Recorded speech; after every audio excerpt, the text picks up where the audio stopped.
കേരളത്തിലെ വഖഫ് സ്വത്തുക്കൾ രജിസ്റ്റർ ചെയ്യാൻ 3 മാസം കൂടി സമയം അനുവദിച്ചു. ഉമീദ് പോർട്ടലിൽ 3 മാസം കൊണ്ട് സ്വത്തുക്കൾ രജിസ്റ്റർ ചെയ്യണം.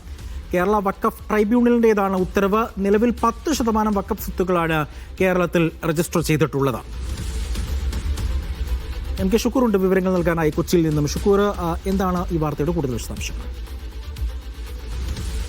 ഡിസംബർ 5-നകം ഉമ്മീദ് പോർട്ടലിൽ വഖഫ് സ്വത്തുക്കൾ രജിസ്റ്റർ ചെയ്യണമെന്നായിരുന്നു കേന്ദ്ര സർക്കാരിന്റെ നിർദ്ദേശം.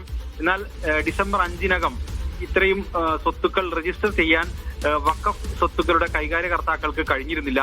ഇതേ തുടർന്നാണ് വഖഫ് ബോർഡ് സുപ്രീം കോടതിയെ സമീപിച്ചത്. ഉമ്മീദ് പോർട്ടലിൽ രജിസ്റ്റർ ചെയ്യാനുള്ള ഡിസംബർ 5 എന്ന സമയപരിധി നീട്ടി നൽകണമെന്നായിരുന്നു ആവശ്യം. എന്നാൽ സുപ്രീം കോടതി ഇതിന് തയ്യാറായില്ല. പകരം അതത് സംസ്ഥാനങ്ങളിലെ വഖഫ് ട്രൈബ്യൂണലുകളെ സമീപിക്കാനായിരുന്നു സുപ്രീം കോടതിയുടെ നിർദ്ദേശം. ഇതിനുശേഷമാണ് ഇപ്പോൾ കേരള വഖഫ് ബോർഡ് കേരള വഖഫ് ട്രൈബ്യൂണലിനെ സമയം നീട്ടി നൽകാൻ ആവശ്യപ്പെട്ട് സമീപിച്ചത്.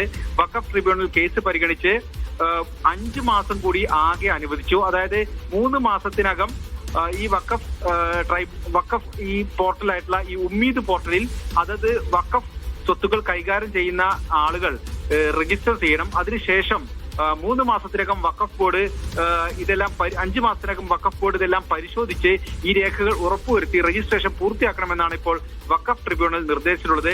വഖഫ് ബോർഡ് ചെയർമാൻ സക്കീർ ഇത് സംബന്ധിച്ച ഒരു അറിയിപ്പ് അല്പം മുമ്പ് മാധ്യമങ്ങളോട് നടത്തുകയും ചെയ്തു.